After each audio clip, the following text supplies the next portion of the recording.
అరుణాచలం వెళ్ళినప్పుడు లైన్‌లోకి వెళ్ళామని చెప్పాను కదా! లైన్‌లోకి వెళ్ళిన తర్వాత అందరూ లైన్‌లో ఉంటే, నేను మాత్రం లైన్‌లోంచి బయటికి మధ్య ప్లేస్‌లోకొచ్చి మొత్తం వీడియోస్ అన్నీ తీసుకున్నాననమాట. గుడి చూసిన వాళ్ళందరూ చాలా ఖాళీగా ఉంటుందనుకుంటారు గానీ, ఈ ప్లేస్‌లో ఎవరిని రానికపోవడం వల్ల ఖాళీగా ఉంది. కానీ దర్శనానికి చాలా టైం అయితే పడుతుంది.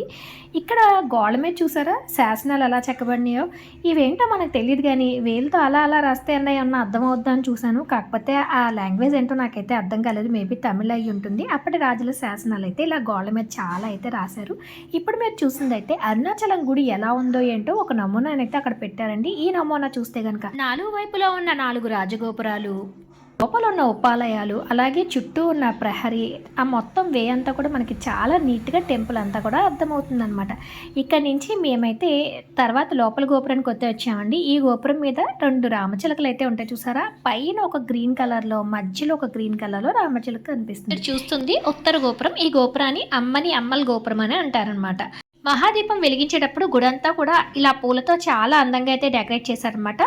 3వ తారీఖున మహాదీపాన్ని వెలిగిస్తే మేము 6వ తారీఖున వెళ్ళామనమాట. అందుకని 3 రోజులే కాబట్టి ఇంకా పూలు డెకరేషన్ అంతా కూడా అలాగే ఉంది. కిలిగోపురంలో ఇలా జగన్మోహిని అమ్మవారు కూడా దర్శనమిస్తూ ఉంటారు. ఇలా గుడి లోపలికి ధ్వజస్తంభం దగ్గరికి వచ్చేసరికి ఇక్కడ నుంచి మనకి అరుణగిరి శిఖరం అయితే దర్శనమిస్తూ ఉండండి. ఈ అరుణగిరి శిఖరం పైనే దీపాన్ని అయితే వెలిగిస్తారు. ఇప్పుడు డే టైం కాబట్టి మనకి దీప దర్శనం అయితే జరగట్లేదు. నైట్ టైంలో అయితే దీపం చాలా బాగా కనిపిస్తుంది. ఇక్కడ అరుణాచల గిరిని ఆ మహాదేవునిగా భావిస్తూ ఉంటారు. అంటే ఈ అరుణాచలమే అగ్నిలింగంగా భావిస్తూ ఉంటారు. ఇంకా స్వామివారి దర్శనం కోసం అయితే మేము లోపలికి వెళ్తున్నామండి. లోపలికి వెళ్ళే కొలది కూడా అక్కడ డెకరేషన్స్ కానీ పువ్వులతో చాలా అందంగా అయితే చేశారనమాట. ఇక్కడ నంది కూడా మనకి దర్శనమిస్తూ ఉంటుంది. అరుణాచలంలో ప్రతి గోపురానికి ముందుగా ఒక నంది అయితే మనకు దర్శనమిస్తుంది. అలా ఇక్కడ మేము దర్శించుకున్న ఈ నంది 3వ స్థానంలో అయితే ఉందండి. అటువైపు ఇటువైపు ఉన్న ద్వారపాలకులు అయితే మనల్ని చాలా కోపంగా చూస్తున్నట్టు అనిపిస్తుంది. నాకైతే ఏంటి ఇంత కోపంగా చూస్తున్నారా అనిపించింది అనమాట.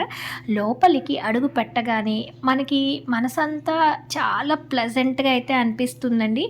పైన పూల డెకరేషన్ కూడా చాలా అందంగా అయితే చేశారనమాట. మనం ఫస్ట్ ఎంటర్ అవ్వగానే శివలింగం, శూలం మధ్యలో ఒక అందమైన పువ్వు ఆకారంతో డెకరేషన్ చేశారు. చాలా చాలా అందంగా అయితే ఉంది. గర్భగుడికి దగ్గరికి వెళ్ళే కొలది ఇలా చూసారా దీపాలు చాలా ఉన్నాయి కదా.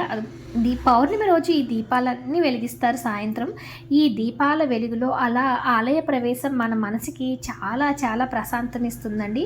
అసలు చూసినట్టయితే గుడంతా లైట్లతో పువ్వులతో ఇలా అందంగా నిండిపోయిందనమాట. స్వామివారి దర్శనం చేసుకుని బయటకు వచ్చేసింది. ఇక్కడ శివయ్య అమ్మవార్ల ఉత్సవమూర్తులకి పూజలు జరుగుతూ ఉంటాయి. అందరూ ఇక్కడ నమస్కారం చేసి అమ్మవారి గుడిలో దర్శనానికి వెళ్తారు.